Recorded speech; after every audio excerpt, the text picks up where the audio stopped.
Hello दोस्तों, नमस्कार। आप सभी का स्वागत है मेरे यूट्यूब चैनल में। और आज हम बात करने वाले हैं एक नए प्रोडक्ट्स जो इंडिया ग्रो द्वारा लॉन्च की हुई है।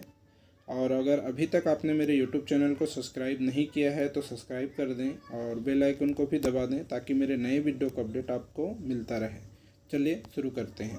तो ये नया प्रोडक्ट जो इंडिया ग्रो द्वारा बनाया गया है उसका नाम है ऑलिव सुपर 16। ये रासायनिक यूरिया और डीओपी का एक जैविक विकल्प है जो 500 ml के बॉटल्स में है। और इसका इस्तेमाल हम ऑल टाइप्स के फसल में कर सकते हैं। किसी भी प्रकार के फसलों पे इसका स्प्रे करके हम यूज कर सकते हैं।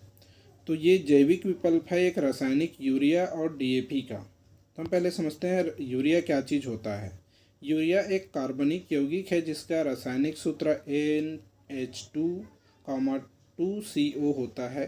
कार्बनिक रसायन के क्षेत्र में इसे कार्बामाइड भी कहा जाता है। यह एक गंधहीन, रंगहीन, सफ़ेद, रवेदार, जहरीला ठोस पदार्थ होता है। यूरिया में 46.0% नाइट्रोजन सहित एक उच्च सकेंद्रीय मतलब कॉन्सेंट्रेट ठोस उर्वरक है।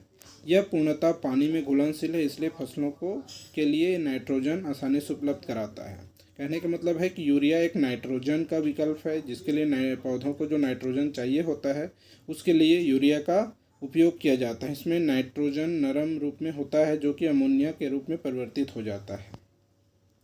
पौधों को नाइट्रोजन की ज़रूरत क्यों पड़ती है? नाइट्रोजन इतना महत्वपूर्ण है क्योंकि यह क्लोरोफिल का एक मुख्य घटक है। मतलब यदि हम देखते हैं किसी भी पौधों में जो हरापन होता है उसको क्लोरोफिल कहा जाता है। पत्ता जितना हरा होगा उतना ज़्यादा वो प्रकाश संश्लेषण की क्रिया करता है। तो यह यौगिक जिसके पौधे पानी और कार्बन डाइऑक्साइड यानी प्रकाश संश्लेषण से शर्करा का उत्पन्न करके सूर्य के प्रकाश की ऊर्जा का उपयोग करके यह एमिनो एसिड बनाता है। मतलब जो हमारे पौधे हैं उनके जो पत्ते हरे होते हैं उनमें प्रकाश संश्लेषण की जो क्रिया होती है उसमें वो एक एमिनो एसिड का निर्माण करता है जो एक प्रोटीन का रूप है। और ये प्रोटीन पौधों को बहुत ज़रूरत होता है। इसी प्रोटीन से पता चलता है कि पौधे में कितने तने आएंगे, पौधे में कितने फूल, कितने फल, कितने ब्रांचेस आएंगे, और इसके बिना पौधा मुरझा जाएगा और मर जाएगा। तो पौधों को नाइट्रोजन का असर कब तक रहता है? यदि हम यूरिया डालते हैं अपने फसलों पर तो इसका असर कब तक रहता है? यदि हम फसल में यूरिया डालते हैं नाइट्रोजन के लिए तो ये नाइट्रोजन सिर्फ 5 से 7 दिन तक रहता है। उसके बाद फिर आप देखेंगे आपके फसल फिर पीला पड़ने लगता है।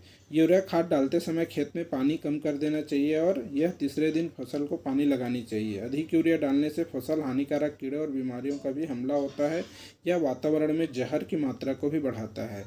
रासायनिक यूरिया बहुत खतरनाक होता है जिसको यदि हम फसलों पर डालते हैं तो कीड़ों का भी प्रकोप बढ़ता है। साथ में ये बहुत जहरीला होता है जिसकी वजह से वातावरण भी जहरीली हो जाती है।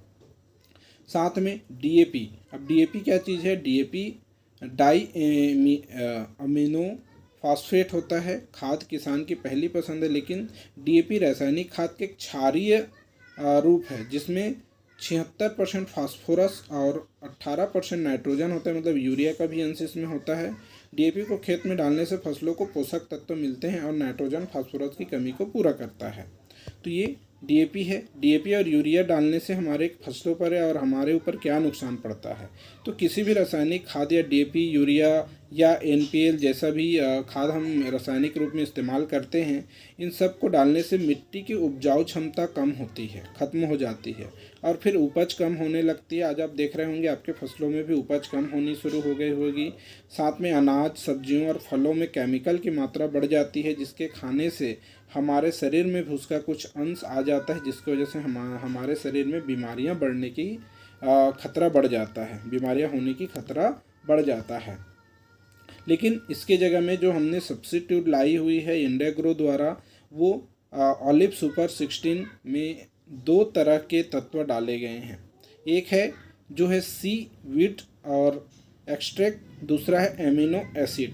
जो यूरिया के द्वारा पौधों में हम नाइट्रोजन डालते हैं जिससे वो प्रकाश हरा होता है, उसमें क्लोरोफिल की मात्रा बढ़ती है जिससे पत्ते हरे होते हैं और वो पत्तों में प्रकाश संश्लेषण की क्रिया बढ़ती है जिससे एमिनो एसिड बनता है जो एक प्रकार का प्रोटीन है।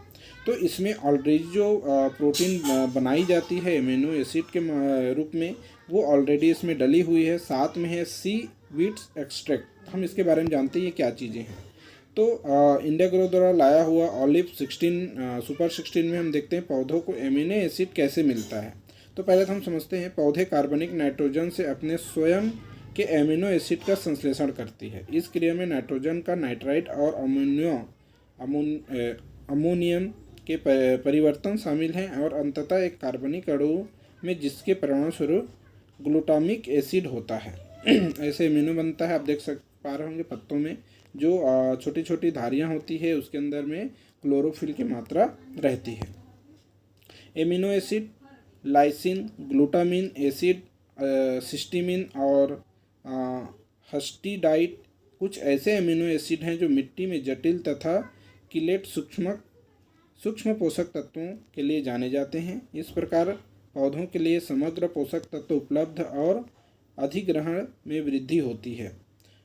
कौन सा एमिनो एसिड फसलों के लिए उपयोग के लिए किया जाता है? तो वनस्पति उत्तक और क्लोरोफिल संश्लेषण के निर्माण की प्रक्रिया में ग्लाइसिन और ग्लूटामिन एसिड मौलिक मेटाबोलाइट है।